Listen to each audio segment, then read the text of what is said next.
こんにちは。今回は中長編みの編み方を紹介します。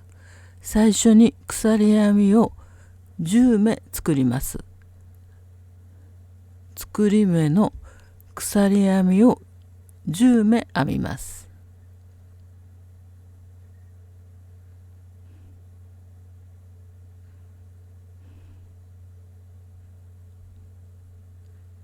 10目の鎖編みができました。次は中長編みの立ち上がりの鎖編み2目を編みます。中長編みの立ち上がりの鎖編みは2目です。鎖編み2目を編んだら、次は中長編みです。針に糸をかけて、中長編みの立ち上がりの鎖編み2目を編んだ目がここです。その次の目の裏山に針を入れて中長編みを編みます。裏山に針を入れて糸を引き出します。そして糸は少し長めに引き出してください。次は3本の糸を一度に引き抜いて、これが中長編みです。このような形になります。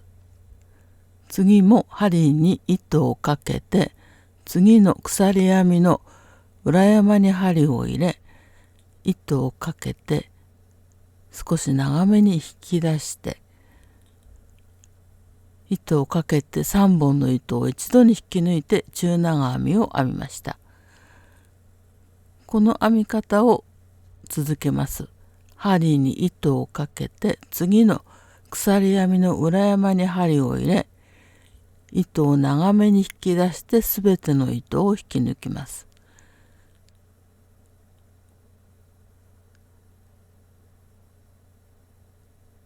これが鎖編みの裏山を拾った中長編みの編み方です。次は鎖編みの裏山ではなく、鎖編みの鎖の目の上1本を拾って中長編みを編みます。針に糸をかけて鎖の目の上のこの1本に針を入れて糸をかけて引き出します。長めに糸を引き出してすべての糸を引き抜いて中長編みです。この編み方も編みやすい編み方です。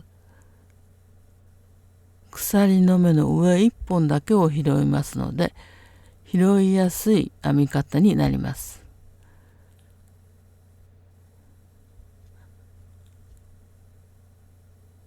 上1本だけを拾って中長編みを編んでいます。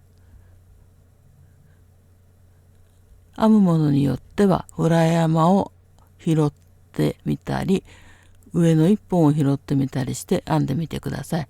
このように裏山を拾って編むところ、そしてこちらが鎖の目の上1本を拾って編みました。最後まで動画をご覧いただきましてありがとうございます。